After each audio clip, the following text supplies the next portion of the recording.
Baltimore Ravens at the Chicago Bears. The Ravens are sitting anywhere in this. The market is very interesting in this one. There are 4.5s, there are 5s, there are 5.5s. There's now 1.6 that has popped on the Ravens. So if you are, depending on which side you want, shop around. The lines do vary out there. 45.5 to 46 is your total here, Brad. I'll start with you. The Ravens lay a complete egg on Thursday Night Football last week against the Miami Dolphins.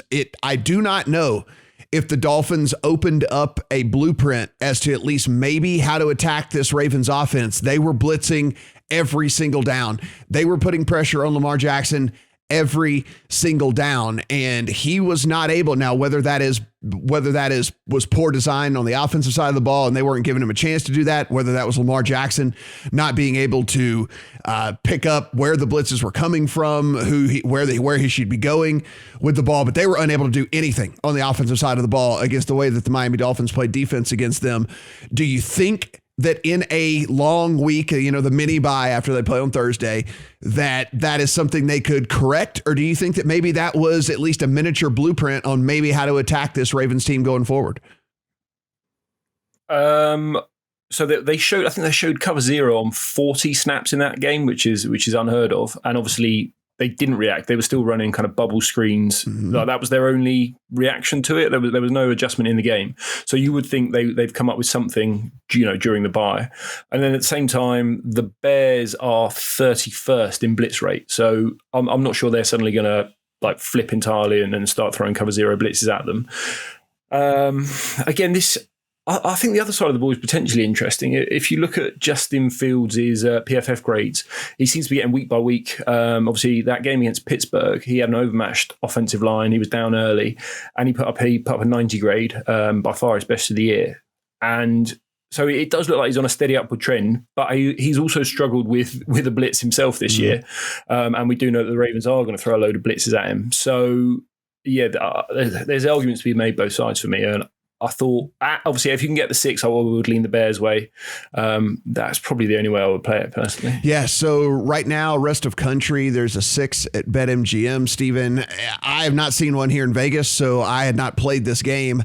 If this is an indication of where this line is headed, I do have a pretty good lean to the Bears on 6. If that's the case, if we're going to be looking at a 6 here, I think Justin Fields is starting to come around. I think this is one of those things where people were crucifying Matt Nagy early on in the season. And I honestly think, and I don't think he's a sharp coach by any stretch of the imagination, but I think how he handled Fields, it was probably the best way to go about it, right? Yes, let him watch for a few games and then get him in there and then let him play in the NFL, And so I kind of think he's taken some steps forward here. And I think that they're coming out of a bye for them as well.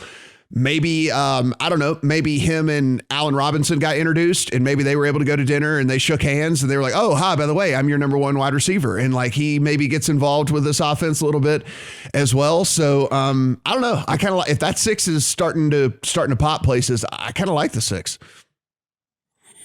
The one thing I'm confident in this game is that this Bears defense is probably overmatched against the Ravens offense. I know what Miami did there in that primetime game, but they also are pretty darn creative on defense. They have a history of that with Flores. So, I mean, this Chicago defense has been below average to poor all season. Whether you're looking at DVOA or PFF grades, they're 29th in pressure rate. They don't blitz, so Lamar Jackson should have a lot of time back there, and they don't do a decent job of stopping the run either. They're 26th in run stop win rate, and I still think, despite laying an egg, that this Ravens offense is one of the 5 or 6 best in the league. I think that they've done a really good job of adding more of a passing element to this offense than we've seen in years past. On the flip side, I do tend to agree with you guys that Justin Fields may be emerging here. His mobility kind of adds a different element to this offense that allows them to be a little bit more successful than they have been in the past. So with that being said, I'm a little surprised to see an over-under here around 45, 46, given the liabilities that I think both defenses potentially have in this game.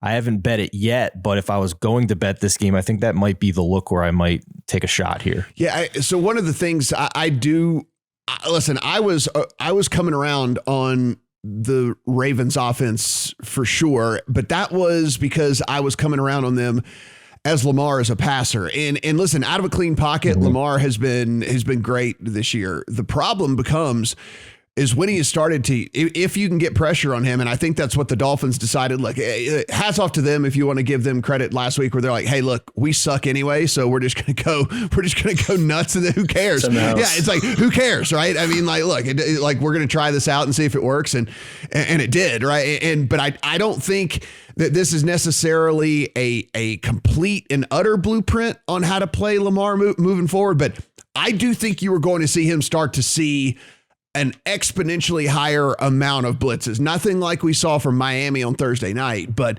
I do think you were going to see this team start to see an exponential higher amount of those blitzes. And will he be able to handle them? And I guess that's what we'll find out. And Brad, you bring up a good point that this isn't really how Chicago chooses to play defense. And so we're going to see if they think that this is the right way to play against this team as well. Because if we see a team that is, again, second to last as far as blitz rate in the NFL come out and start going at Lamar left and right in this thing, that we're going to see that these defensive coordinators think that that's the way to go about playing this Ravens team. So I'm interested to watch this one. If a 6 pops here in Vegas, I think I would play at least a small play on the Bears side of things.